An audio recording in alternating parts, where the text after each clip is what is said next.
You're listening to the Beyond the Prophy podcast, where we help you out of career burnout so that you can reclaim your personal freedom while pursuing your passion.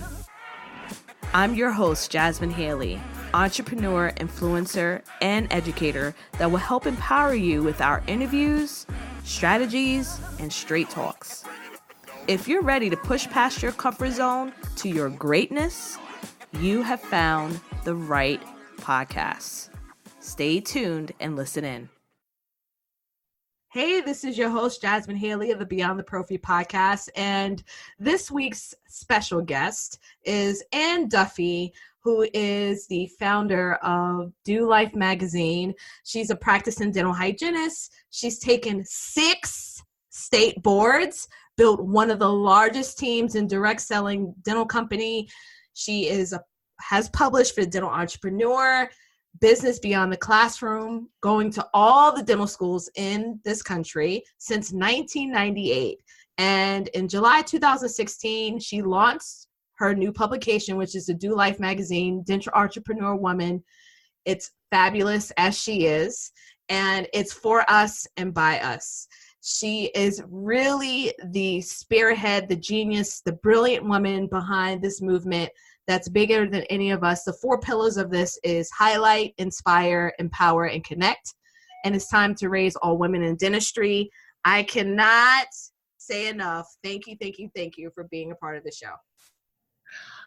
Oh, thank you for having me. I have admired you for so long. I'm so happy that we finally got to meet in person, and I am thrilled to be here. Thanks. Me too. I'm over the moon. Particularly because just like from the very first time I spoke with you, your energy is contagious. And how long did we talk on the phone before we met each other for the first time, just within the last few weeks or so? And everyone says the same thing. Everything that I've heard as far as your energy and how genuine you are, it's really a blessing to have you a part of our industry. And I'm just getting in the industry. You've been here. You've been there and done that, right? Yeah, been there and done that. Still in it. Yeah. So I really just want to dive into why you've created Do Life and why women specifically need the support in our industry. Well, I think it goes back to my experience, Jasmine, in the dental industry. I was a hygienist, in my bio, 6 state boards, because I married my college sweetheart, and we started moving around the country. And we every time Tom would get a promotion, we would move, and I love that, but I always had to take a state board. So I worked in a lot of different offices with a lot of different dentists, all male dentists. It's kind of funny, all male dentists when I think back on it, but just different teams. And I never thought of anything outside of the operatory until we hit Charlotte, North Carolina, and 3 kids in tow, didn't want to move the kids again. Tom came home and said, I'm going to quit my job and start my own business. And I'm thinking, that's fabulous, because we'll be millionaires right away, and I can continue to play tennis and have lunch and all that. And then, about probably a year in, I realized, oh my God, we are sucking wind here, and I've got to find a way to make some money. And I had looked around before I took the state board in North Carolina. It was 2-day test at Chapel Hill, which is 2.5 hours away. Had to get my own patient, instruments, all that. And I took the board, but before that I decided to look around. Maybe I could do something else with my skill set. And I found out I could do nothing that could pay me the amount of money that I could make in dentistry, and also in a professional setting. And and I loved dental hygiene. So I took the board, but I was also interested in a product line that was a direct selling company was offering, and that is it's like a Rodan and Fields or Mary Kay. You build a team of leaders. And that got me started. I had one of the biggest team of female leaders in the company, and learned so much about personal development, leadership, presentation, communication, all of those things.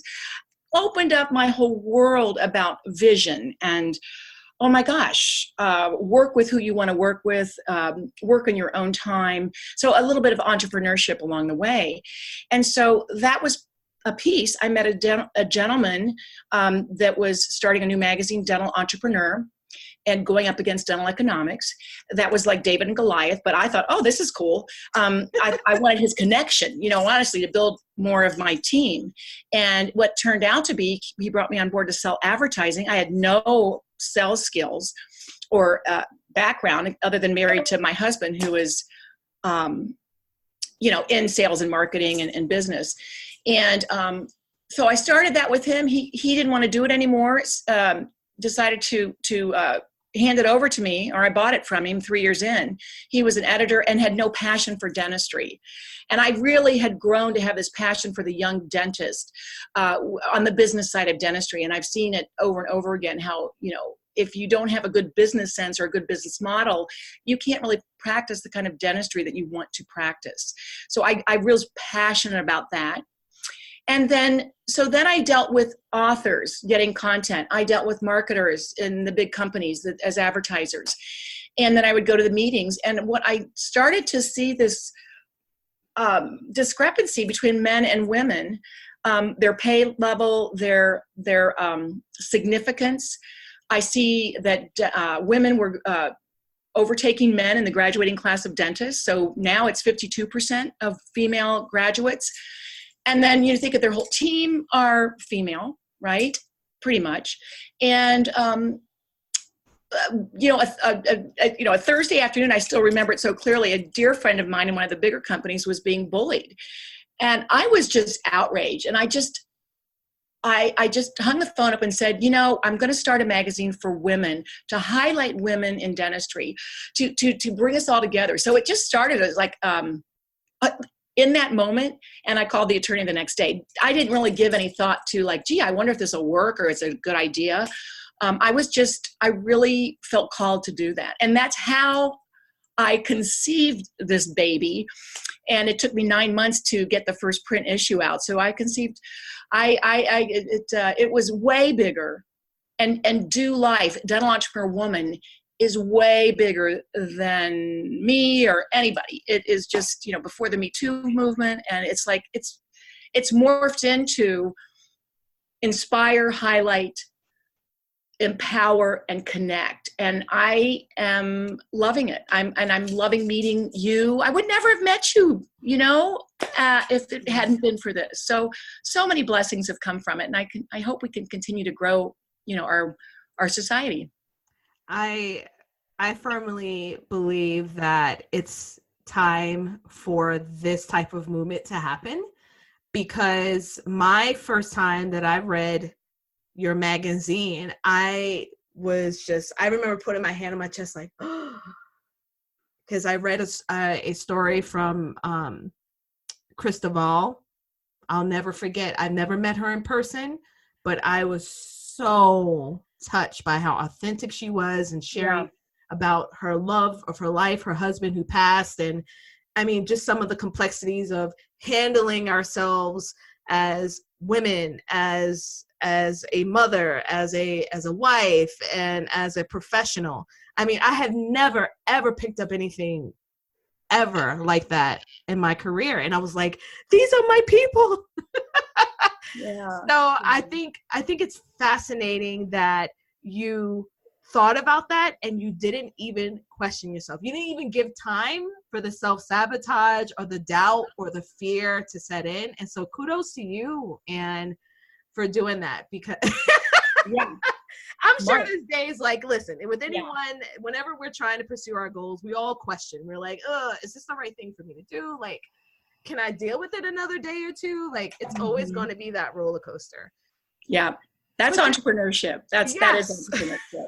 Amen to that. But all women are entrepreneurs, Jasmine. I mean, we're all spinning. My definition of an entrepreneur is someone spinning a lot of plates and keeping them all up in the air. And I really feel all women, whether they're in their own business, they all have side gigs. And, so I think that is a common thread with women. Love that you said that. So tell me, like, what would you say is the biggest challenge for women that you've seen and you have encountered just in general? What's the biggest challenge that they have to overcome? Well, you kind of just pegged it as self-sabotage, I think. I think, and everybody's different, but I see a common thread of trying to be everything to everybody and being all things to everyone, right? So, are we ever enough? And I do think we second guess ourselves a lot. I think every age bracket is different. My age bracket is, I did not realize that I would be working and earning a living. So that is in my kind of age bracket. And I love young women now because they are going to school, they are dedicated to their careers, and they see the value of that. And they see the value of having that balance, if you will.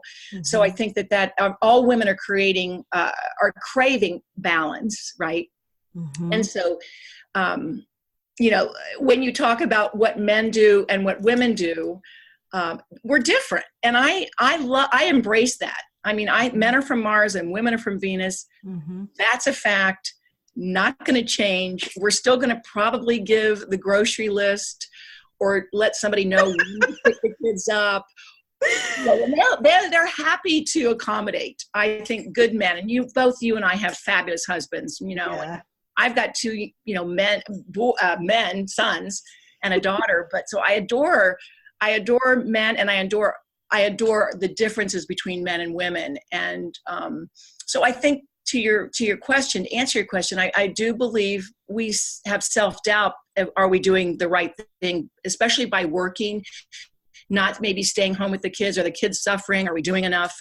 And I think it holds us back. And I also think the perception is still hanging out there. So the promotions and can a woman do this job and still take care of their family? That's still there.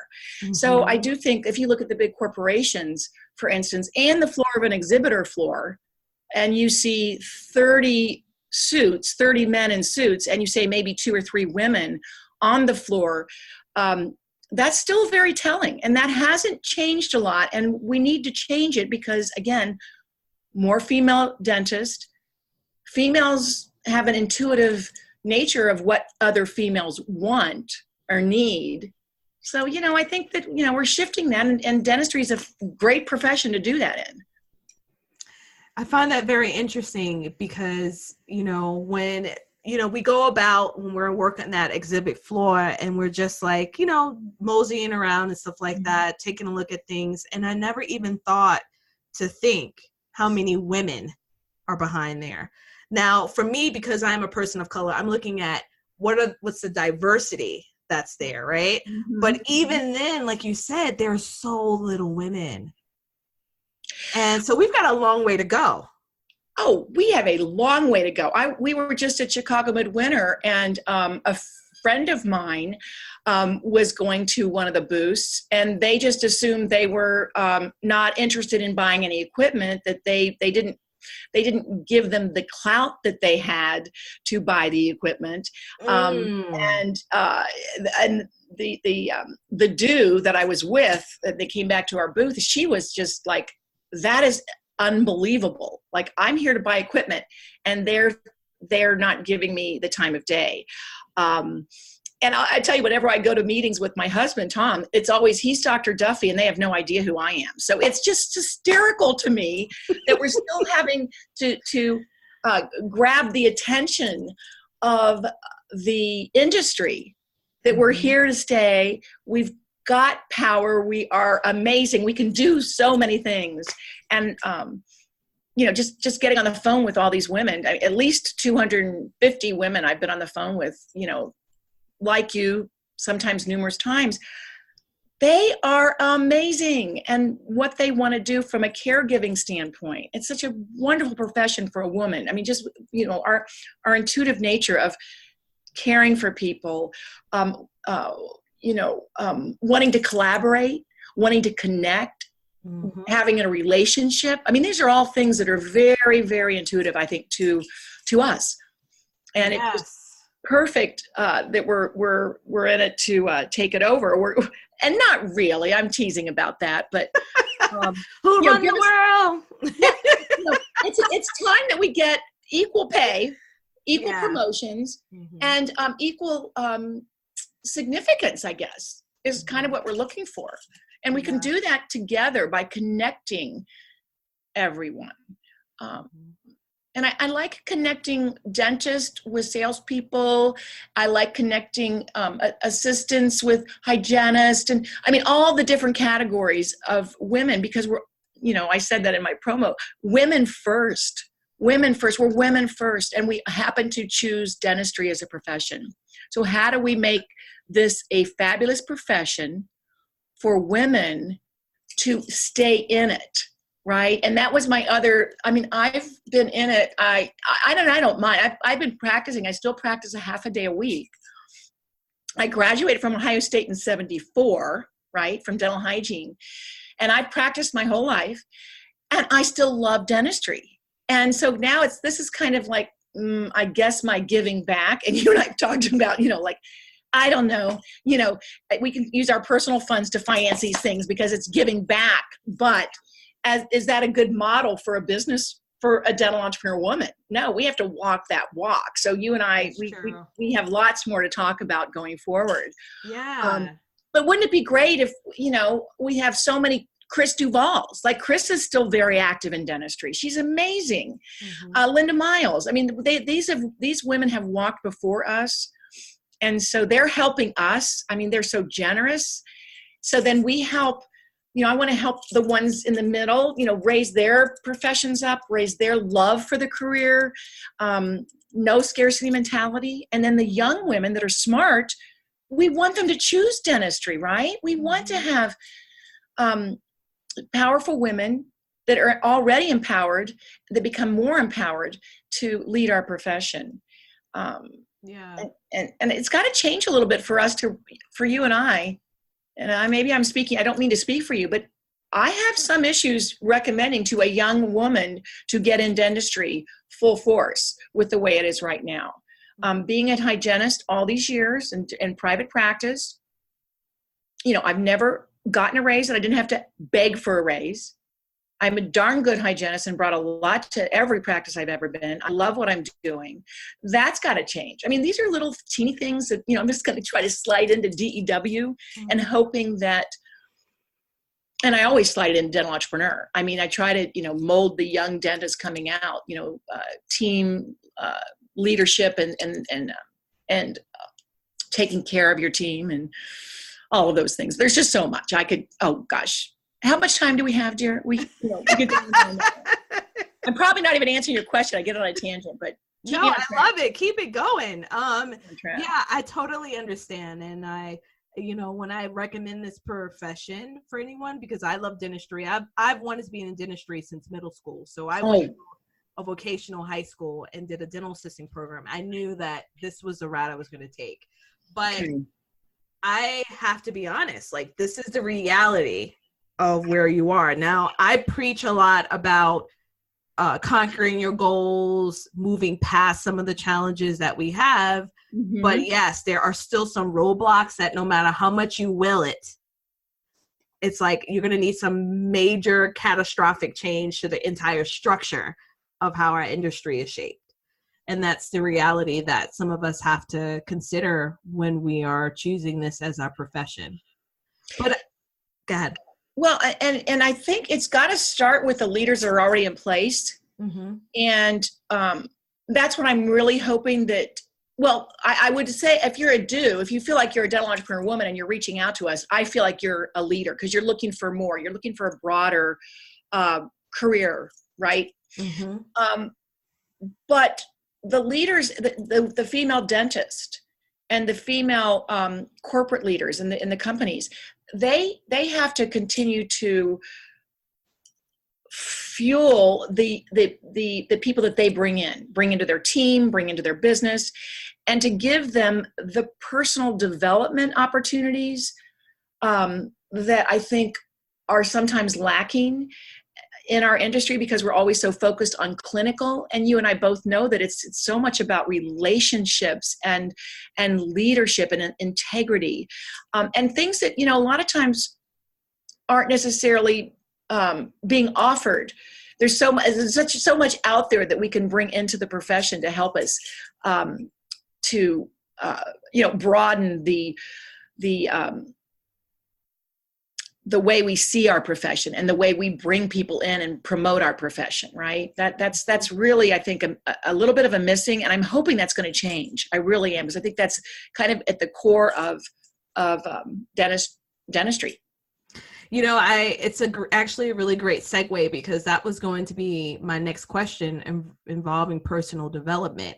It is rare that you find it discussed, because we have it set up by our governing bodies of dentistry where only certain courses are seen as necessary. So clinical based, right? Yeah. But as we've known historically in the past, suicide rates were high for dentists.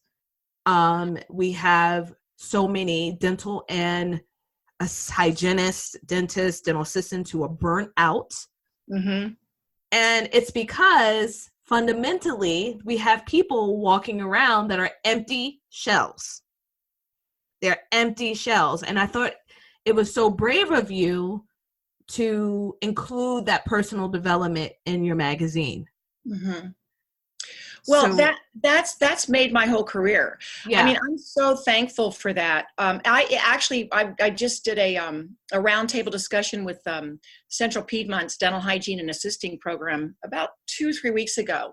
And I told them, I said, listen, find that personal development education wherever you can find it. I mean, join Toastmasters, join a networking company just to get that experience, because that has molded me to love my life and look for ways that actually build on my strengths. Because I think if you're only in the operatory and you see there's, and there's nowhere to go, there's no hope for a better future, then it's like a gorilla in a cage. And you just, you're walking from one side of the operatory to the other, back and forth, and your head's down and your shoulders are slumped, and you've been in it for, I mean, can you imagine if I was still just in my operatory for 44 years, I would be burnt out, to say the least.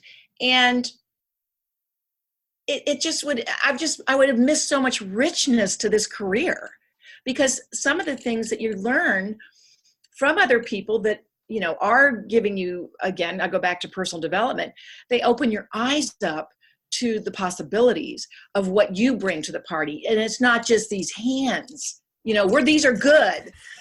There's so much more, right? Right. I love it. I love it. I mean, you are just making my heart swell right now, because it's so true. And just a few years ago, now I wanted to leave this profession, and it was because I forgot that fundamental piece.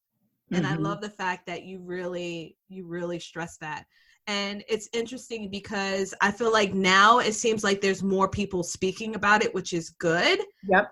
But there's still a curve that needs to happen with the clinicians that are out there to understand how important it is. Because I've heard the sayings of, I don't have time for that. I don't have time to do anything that's more mindful. I don't have time to take a break. There's just not enough time for that. And I'm like, well, do you have time to be depressed and just irritable and nasty and just miserable? I mean, so it's really that choice for some people, even with how they're feeling, is difficult for them to make. And I don't know if you found that to be the same.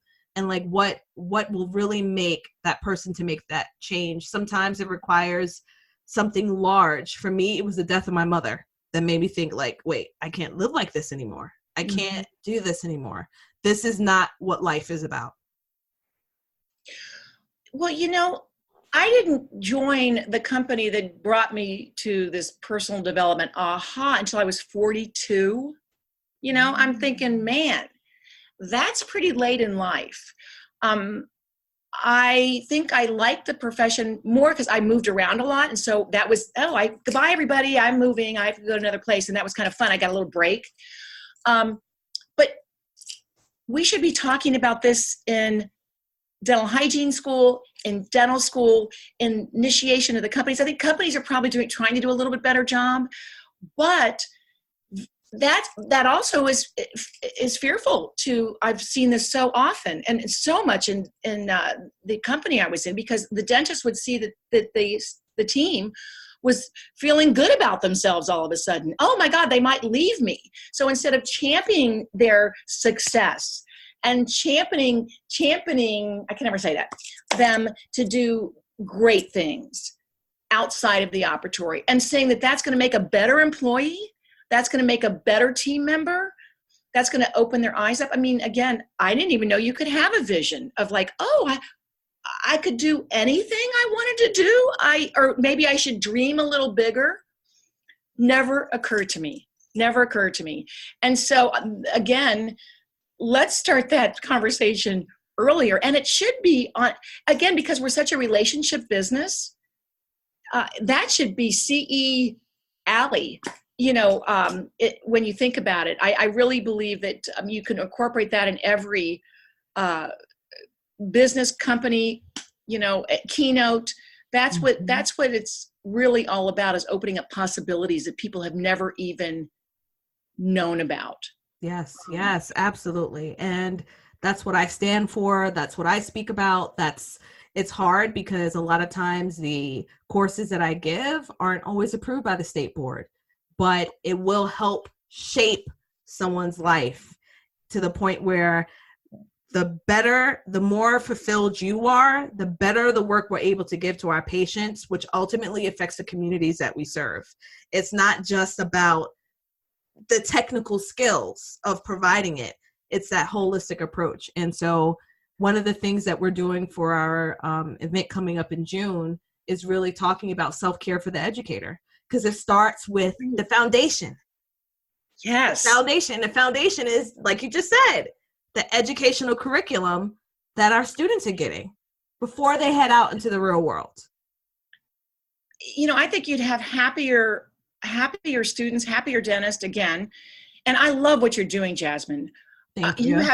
As I did call you the woman whisperer, and I wasn't kidding. you have a way, you have a very good sense of listening, which is a gift, and cutting through everything. So you are perfectly positioned to head this movement up. Your movement is just, we so align with each other. And again, what I do, you can't do, and what you do, I can't do. You're so special. And everybody has something special to offer. And I love that you're digging in and having them see that in themselves. Mm-hmm. And that's priceless. Yeah. Because I think when you start with them, they don't necessarily see all their talents, right? And you can bring that out in them and help them find ways to build on those. Yes, absolutely. Oh, and you got a special place in my heart. I'm serious. Like I wouldn't say that. Oh.